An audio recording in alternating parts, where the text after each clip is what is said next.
আজ আমাদের কিচেনে এমন একটা রেসিপি রান্না হবে যা দেখে আপনি রান্না করলে আপনার বাসার আশেপাশের মানুষেরা বলবে, ভাই আজ কি রান্না করলেন। প্রিয় দর্শক, আমন্ত্রণ জানাচ্ছি নুরানি এসকে নূর ফুড প্রোডাক্টস নিবেদিত এই সপ্তাহের রান্না অনুষ্ঠানে। আপনাদের সাথে আছি আমি তমা রশিদ এবং আজ আমাদের সাথে রয়েছেন শেফ মেহেদি হাসান। স্বাগত জানাচ্ছি। কেমন আছেন শেফ? আমি অনেক ভালো আছি, আপনি কেমন আছেন আপু? আপনাকে দেখে খুব ভালো লাগছে এবং আমি জানি একটা স্পেশাল রেসিপি নিয়ে আপনি চলে এসেছেন, যেটা এই দেশীয় না, ভিন দেশীয়। জি। কি রেসিপি এটা? এটা আজকে আমরা যেটা তৈরি করব সেটা হচ্ছে মালদ্বীপের একটা ফিশ ফ্রাই। আচ্ছা, তো মালদ্বীপের ভাষায় এটা হচ্ছে ফিশনু মাছ। ফিশনু ফিশনু মাছ। মাস মাস মানে?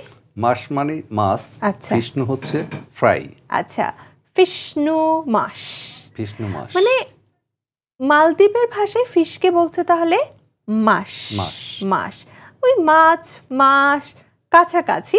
তো এটার জন্য কি কি লাগছে? খুবই সিম্পল। এটা হচ্ছে মালদ্বীপের খাবার এবং আমাদের বাংলাদেশ ইন্ডিয়ার খাবারটা অনেকটাই সিমিলার।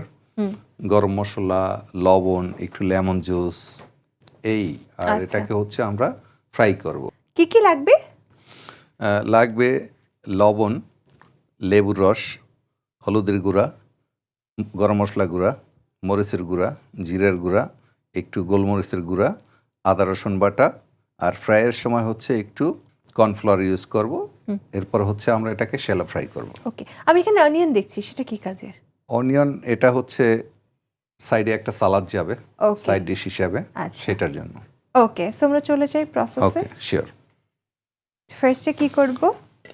তো এখানে আজকে আমি যে ফিশটা ইউজ করতেছি এটা এটা কি হচ্ছে মাছ? Red snapper. এটা কি মাছ? Red snapper, red sniper. জি। ওকে, তো একটা রেড স্নাইপার নিয়ে নিচ্ছি আমরা। এটা আর কি কি মাছ ব্যবহার করে করা রেড যাবে? সেনেপার দিয়ে করা যায়, টুনা দিয়ে করা যায়, হোয়াইট সেনেপার দিয়ে করা যায়। ওকে, কোনো অন্য কোনো সহজলভ্য মাছ? হ্যাঁ, যেমন- আমাদের দেশীয় মাছ দিয়ে করা যাবে, তেলাপিয়া, কোরাল, Okay. পাঙ্গাস, এগুলো হ্যাঁ, দিয়েও এটা করা আপনার যায়। পছন্দ মতন। জি, Okay. এছাড়াও সামুদ্রিক অনেক ধরনের মাছ রয়েছে, চাইলে আপনি ইউজ করতে পারবেন। ঠিক আছে। তো আমি এটাকে ক্লিন করা আছে আগে থেকেই, একটু কেটে নিচ্ছি। এটা একটা লুকসও দিবে, প্লাস হচ্ছে মশলাটা ইজিলি এটার ভিতরে ঢুকে যাবে। বাহ, আচ্ছা শেফ, আমি দেখছি আপনি মাছের লেজের অংশটুকু নিয়েছেন, মাথার অংশটুকু ফেলে দিয়েছেন, এমনটা কেন? মাথার অংশটা ফেলে দিয়েছি হচ্ছে এটা ফ্রাই করলে মাথাটা সেরকম মজা হয় না, এক নাম্বার। দুই হচ্ছে আমরা একটা প্রেজেন্টেশন দিব, প্রেজেন্টেশনের জন্য ওই মাথাটা রাখতেছি না, আচ্ছা। ল্যাঞ্জাটা উপরে থাকবে, মাছটা এইভাবে বসে থাকবে একটা টাওয়ারের মতন। ওকে, আর চাইলে চাইলে দেখা- মাছের মাথা সহ নেওয়া যাবে। আচ্ছা, আর যারা বাসায় রান্না করবেন তারা চাইলে কিন্তু মাছের অর্ধেক অংশ অর্থাৎ মাথার যে অংশ থাকে হ্যাঁ। ওটা দিয়ে পরবর্তীতে মুড়িঘণ্ট জি, বানিয়ে নিতে মুড়িঘণ্ট পারবে। বা অন্য যে কোনো কারির সঙ্গে ইউজ করতে পারে। দারুণ। এখন তো ম্যারিনেশনে চলে যাব। জি, ম্যারিনেশনে চলে যাচ্ছি। তো শুরুতেই হচ্ছে লবণ। এবং শেফ, একটা প্রশংসা করতে হয়, সেটা হচ্ছে মাছের আসলে ভেতরে মশলা ঢোকার জন্য আপনি একটা ক্রস ভাবে আসলে কেটেছেন, যেটা আসলে দেখতে সুন্দর লাগবে, আপনি শুরুতে বলছিলেন। জি, এখন কি দিলাম? এটা গোলমরিচের গুঁড়ো দিলাম সাদা, একটু জিরের গুঁড়ো দিয়ে দিব, কারণ মালদ্বীপ এবং বাংলাদেশ অনেকটাই সিমিলার, তারাও ঝাল খায়। তো ঝালের জন্য আমি নিয়ে নিচ্ছি একটু লাল মরিচের গুঁড়া। ওকে, অনেক লাল মরিচের গুঁড়া আপনি দিয়েছেন, জি, বেশ ঝাল হবে। এটা অনেকটা স্পাইসি হবে। হ্যাঁ, গরম মশলা দিয়ে দিলাম, হালকা হলুদের গুঁড়া দিব।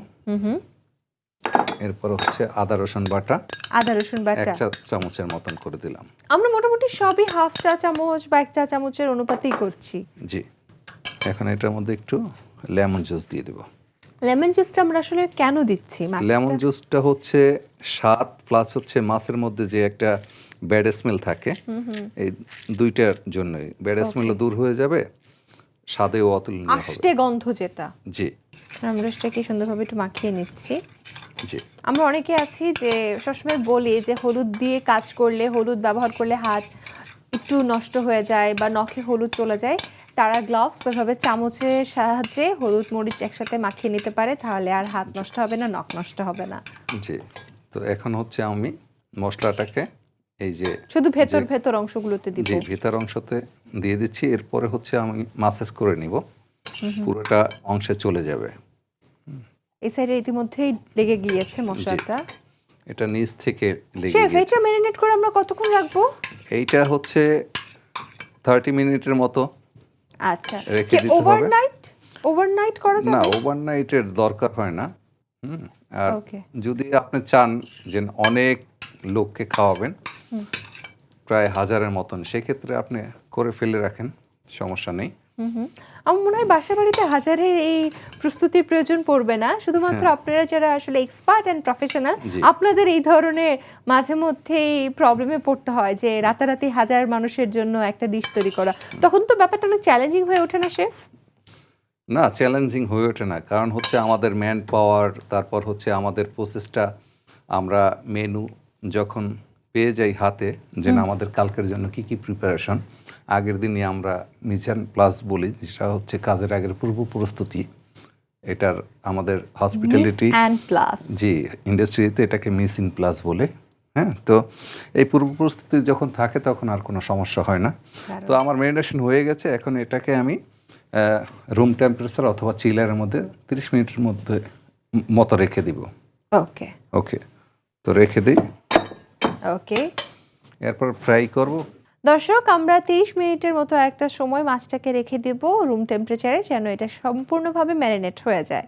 দর্শক, আমরা 30 মিনিটের মতো মাছটাকে রুম টেম্পারেচারে রেখেছিলাম এবং সেটা এখন পূর্ণাঙ্গভাবে ম্যারিনেট হয়ে গিয়েছে। শেফ, এখন আমরা কি করব? এখন হচ্ছে এটাকে ফ্রাই করব। ওকে, লেটস ডু তো ইট। আমি প্যান নিয়ে নিচ্ছি। এটা কি ডিপ ফ্রাই হবে শেফ?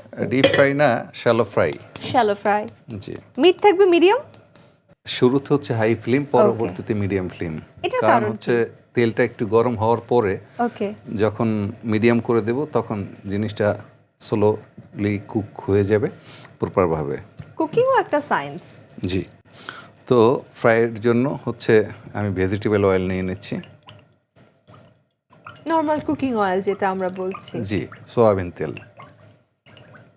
শেফ, কখনো কি এরকম হয়েছে, ধরুন যখন আপনারা শিখেছেন বা এখনো কেউ কখনো চ্যালেঞ্জ ছুড়ে দিয়েছে এমন একটা খাবার রান্না করুন যেটাতে একেবারে তেলের প্রয়োজন পড়বে না, তখন কি করেন? আমরা প্রায় পেয়ে থাকি এরকম অনেক গেস্ট আছে যারা তেল খাবে না, আবার অনেক আছে তেল খাবে, রসুন খাবে না, পেঁয়াজ খাবে না। তো এটা আমাদের জন্য এটা কোনো ব্যাপারই না, কারণ আমরা সব কিছু পানি দিয়েও পারি, স্টিম একটা আছে, ওকে, তারপর হচ্ছে গ্রিল আছে। হ্যাঁ, সব সম্ভব। তো সব কিছুই সম্ভব। এটা হচ্ছে গেস্টের চাহিদা অনুযায়ী সব কিছু করতে আমরা প্রস্তুত। একদম দারুণ। আমার মনে হয় শেফ আমাদের তেল গরম হয়ে গেছে। ধরুন এই রেসিপিটাই কেউ বললো তেল ছাড়া খাবো, কি হবে? এখন তেল ছাড়া যখন খাবে তখন এটাকে আমরা গ্রিল করে দেব অথবা স্টিম করে দেব। ওকে, স্বাদ সেম থাকবে? না, স্বাদ অনেকটা চেঞ্জ আসবে। আবার দেখা গেছে সল্টেড বা আনসল্টেড বাটারও ইউজ করতে পারি আমরা হালকা পরিমাণে, অথবা অলিভ অয়েল দিয়ে। অনেকের দেখা গেছে যে ভেজিটেবল অয়েল যেটা আছে সয়াবিন তেল অনেকের জন্য নিষেধ আছে, বাট তার জন্য আবার ডক্টর অ্যাসেন্ড করে দিয়েছে হয় অলিভ অয়েল নয়তো বা বাটার, সেটা কম পরিমাণে। ওকে, ডিপেন্ড করে আসলে কিভাবে কার জন্য কখন রান্নাটা করতে হচ্ছে। জি। শেফ, আমাদের তেল। ওকে, তো আমি একটু টং নিয়ে নিচ্ছি, আর হচ্ছে একটা স্পুন নিয়ে এবং নেব। এই জায়গাটা খুবই সাবধানে করতে হবে, কেননা ডুবো তেলে একটা অর্ধ আস্ত মাছ আপনাকে তো এখন ভাজতে হচ্ছে হবে। আমি একটু হালকা কর্নফ্লাওয়ার দিয়ে দিব, হালকা পরিমাণে। এটা কেন? এটা হচ্ছে স্বাদ এবং একটা ক্রিস্পিনেস আসবে। ওকে,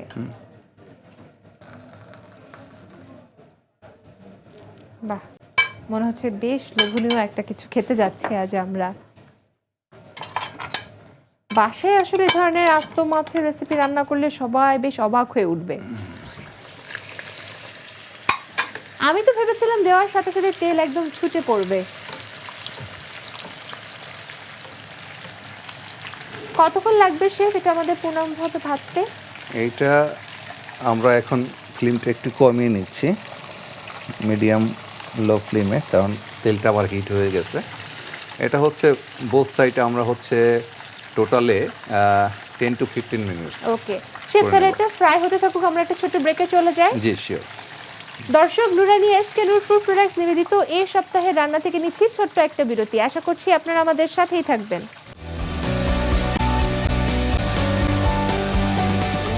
প্রিয় দর্শক, বিরতির পর আরো একবার স্বাগত জানাচ্ছি আপনাদের সবাইকে নুরানি এসকে নূর ফুড প্রোডাক্টস নিবেদিত এই সপ্তাহের রান্না অনুষ্ঠানে। এবং দেখছেন আমার পাশে শেফ দাঁড়িয়ে মাছটাকে কিন্তু ভাজছেন। শেফ, আমাদের মাছ কি কমপ্লিট হয়েছে না আরো সময় লাগবে? এটা আর 4-5 মিনিট সময় লাগবে। আচ্ছা, বুঝবো কিভাবে যেটা হচ্ছে কিনা? এটা হচ্ছে কি, আমরা দেখলেই বুঝি। আর যদি ডুবো তেলে হয় সেক্ষেত্রে হচ্ছে আমরা যখন মাছটা তেলের উপরিভাগে ভাসবে তখন বুঝে যায় যে এটা হয়ে গেছে। ওকে শেফ, এটা ভাজা হতে হতে আমরা এখন আর কি করতে পারি? সব এখন রান্না কি এটার সঙ্গে আমাদের একটা done? সাইড ডিশ যাবে সালাদ। ওকে। সালাদটা তৈরি করে নিচ্ছি। আর সালাদ তৈরি করতে লাগবে হচ্ছে আমার কালারফুল ক্যাপসিকাম আছে 3 ধরনের, টমেটো এবং সঙ্গে কিছু পুদিনা পাতা এবং অনিয়ন ইউজ করব। ওকে। তো আমি সালাদটা তৈরি করে নিচ্ছি। আসলে একেবারে ফিশের সাথে একটু সালাদ হলে ব্যাপারটা জমে যাবে, কিন্তু কেউ তো চাইলে এটাকে মাছটাকে ভাতের সাথে খেতে পারবে বা রুটির সাথে যে খেতে ভাত, পারবে। রুটি, পরোটা, হ্যাঁ, যে এটা যেভাবে খেতে পছন্দ করে। কাস্টমারের চয়েস মতো। শেফ, বিশ্বাস করুন আমার এখন ইচ্ছা করছে এই খাবারটা সমুদ্র পাড়ে বসে খেতে। জি, এটা তো আসলে মালদ্বীপটা টোটালটাই হচ্ছে একটা সমুদ্র দ্বীপ একটা। আর জি দ্বীপ, তো সেই দ্বীপেরই খাবার এটা। অবশ্য আমাদের এখন এটা খাওয়ার জন্য মালদ্বীপ অব্দি না গেলেও কক্সবাজারে গেলেই হবে। জি, উপর থেকে বৃষ্টি থাকবে, ঝিরিঝিরি, পাশে সমুদ্র, বালির উপর বসে ধরে এই ধরনের একটা ডিশ খাওয়া, পুরো অনুভূতিটাই অদ্ভুত হয়ে উঠবে। সো শেফ, আমাদের এই 3 কালারের ক্যাপসিকামের কি 3 ধরনের স্বাদ না একই স্বাদ? স্বাদ অনেকটাই সিমিলার। তো আমরা তো কালার স্বাদ আলাদা বুঝতে পারি না, কিন্তু আপনারা তো বুঝতে পারেন। তো সেক্ষেত্রে কি 3টা ক্যাপসিকামের সেম স্বাদ মনে হয়? হ্যাঁ, তিনটেই সেম, ওকে, খালি কালার আলাদা। কালার আলাদা, রাইট। যদি পৃথিবীতে ক্যাপসিকাম না থাকতো তাহলে আপনারা এই কালারফুল সবজি হিসেবে কি বেছে নিতেন সালাদে? তো সেক্ষেত্রে আমাদের শসা ছিল, টমেটো ছিল, হ্যাঁ। বাট শসা টমেটো তো খুব দেশীয় একটা ফিল দেয়। জি, আমরা এখানে শসা দিচ্ছি না। না,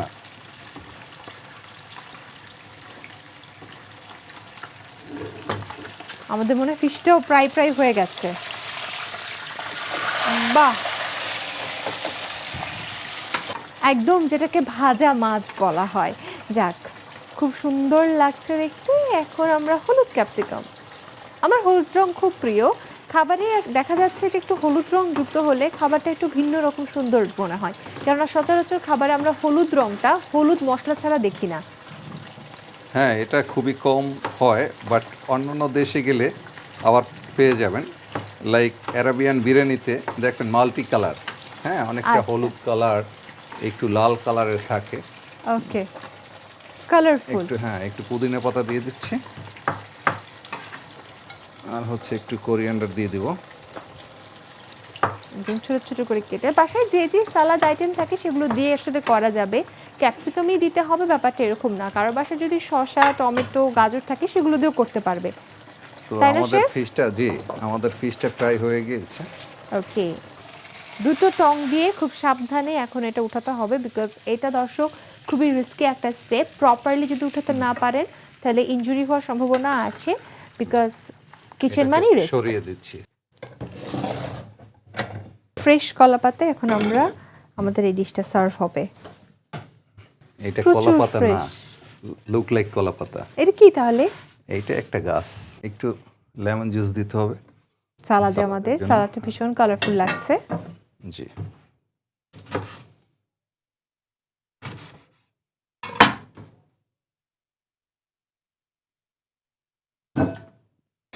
একটু অনিয়ন দিয়ে দিচ্ছি। আসলে সালাদ যার বাসায় যা আছে তা দিয়ে সালাদটা করতে পারবে, কারণ সালাদ মেইন ডিশ হচ্ছে- এখানে এই ফিশটাই। জি, চয়েস মতন আপনার। এবং এই ফিশটা আসলে খুব সাধারণ একটা ফিশ, দেখেন না আমরা রান্নার সময় যে রেগুলার মাছটা ভাজি সেটাই জাস্ট একটু স্টাইলটা ডিফারেন্ট।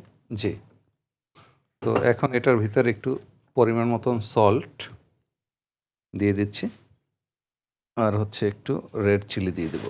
ঝালের জন্য জি, একদম ক্রাশ করে।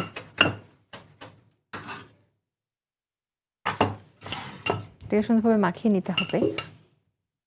সো কালারফুল একটা সালাদ, এই ফিশের সাথে এই সালাদ আর সমুদ্র এনভায়রনমেন্ট, পারফেক্ট কম্বিনেশন। ওকে। হাফ করে কলাপাতা পানিটাকে, কেটে নিতে হবে। জি। আমরা যদি কলাপাতা না হাফ সার্ভ করে করি, নিতে হবে এমন কোনো কথা নেই, হ্যাঁ, এটা আপনার মতন করে।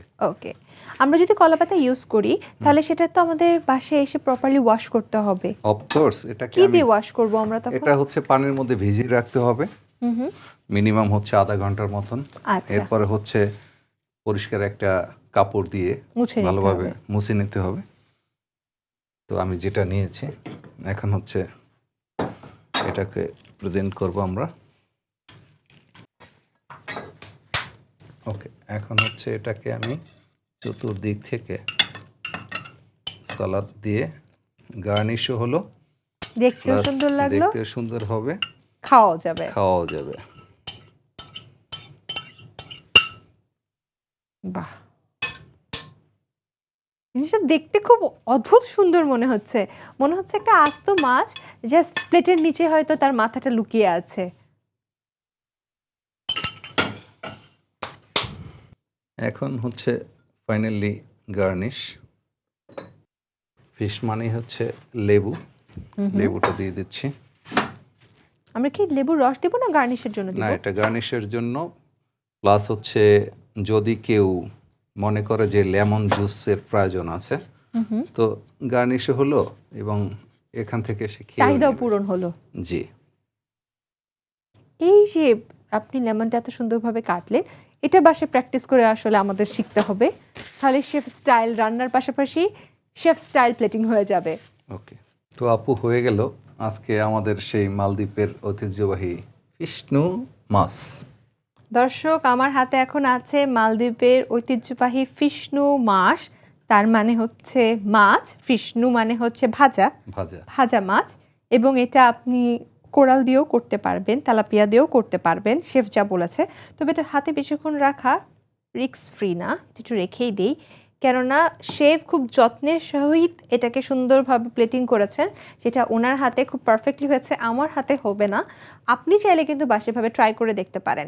শেফ, অসংখ্য ধন্যবাদ আজকে আসার জন্য এবং এই মাস্টারপিস একটা রেসিপি আমাদের শেখানোর জন্য। আপনাকে অনেক ধন্যবাদ এবং ধন্যবাদ জিটিভিকে। তো দর্শকের উদ্দেশ্যে বলবো, যদি আপনাদের ভালো লাগে অবশ্যই ট্রাই করবেন মালদ্বীপের ঐতিহ্যবাহী ফিশনু মাছ। Thank you chef. You're welcome. দর্শক, আজ আমরা শিখলাম নুরানি এসকে নূর ফুড প্রোডাক্টস নিবেদিত এই সপ্তাহের রান্নায় মালদ্বীপের ঐতিহ্যবাহী ফিশনু মাছ শিখিয়েছেন শেফ মেহেদি হাসান। আগামী আয়োজন দেখার আমন্ত্রণ জানিয়ে আজকের মতো বিদায় নিচ্ছি। সবাই ভালো থাকুন, সুস্থ থাকুন, জিটিভির সাথেই থাকুন। আল্লাহ হাফেজ।